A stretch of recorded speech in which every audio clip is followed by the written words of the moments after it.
Hi, I'm Clem from Southwick Reviews, and today we're checking out the Acer Predator Triton 900. This is one of the most beastly laptops that you can find out there, and I'm not even going to beat around with anything right now. I'm going to jump straight into gameplay and how I found it. So the games I played was Counter-Strike, Fortnite for you Fortnite players out there, and Destiny 2. I really got addicted to this title. I've never played it before until I tried out this machine, but I must say I've really had a good time playing Destiny 2. So to jump straight into gameplay, all of these games got played at 4K or at the highest settings possible because I needed to know what this machine can do. This is a gorgeous 17.3-inch 4K display, and it's powered by the GPU is NVIDIA 2080 RTX, and it really shows when you do your gameplay on this machine. It can handle whatever you throw at it, and there is no lags. It is backed up by 32 gigs of DDR4 RAM.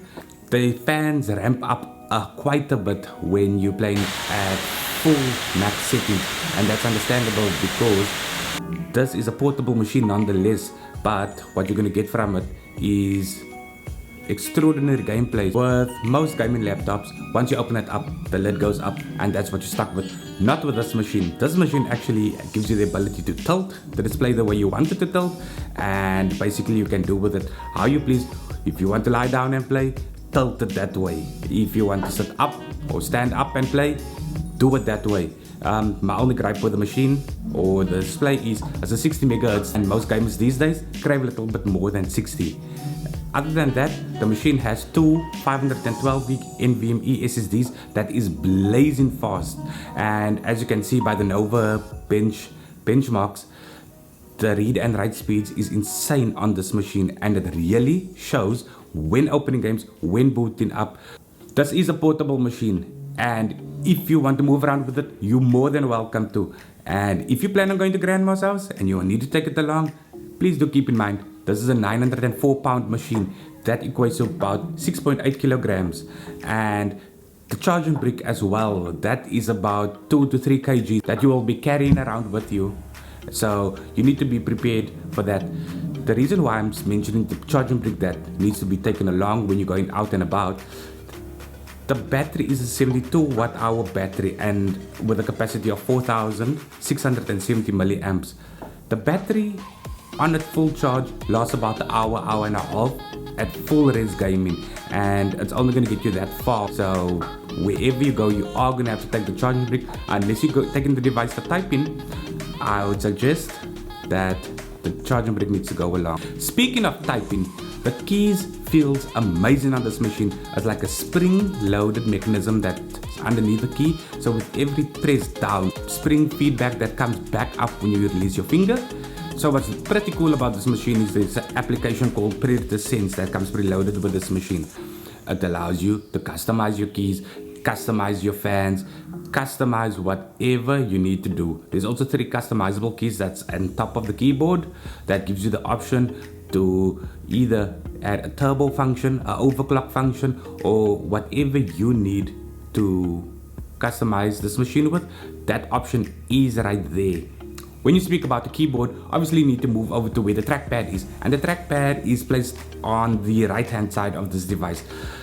I suppose the trackpad was placed there to emulate the feel of a mouse on the right hand side, as our hands just generally moves in that direction. The fact that the trackpad is there, I constantly felt my hand moving to the bottom center. Muscle memory will always place you where you need to go. It's very uncomfortable, and I opted not to use the trackpad all that much unless I needed to use the second function of the trackpad, which is a number pad, which you can just double tap on the trackpad and it brings up the numbers which you can interact with on screen. If you really want to game and you're not comfortable with the trackpad or the keyboard, I'd suggest getting yourself one of these. It's so much easier. Seeing that the device supports Bluetooth 5.0, it's just gonna be so much more easier for you to connect and just get your gaming on. Moving around the device, you'll find a number of legacy ports, from USB ports to display ports, Thunderbolt ports, and USB-C ports. So there's never an excuse for you running out of a port. The machine feels solid, and it was made for gamers in mind.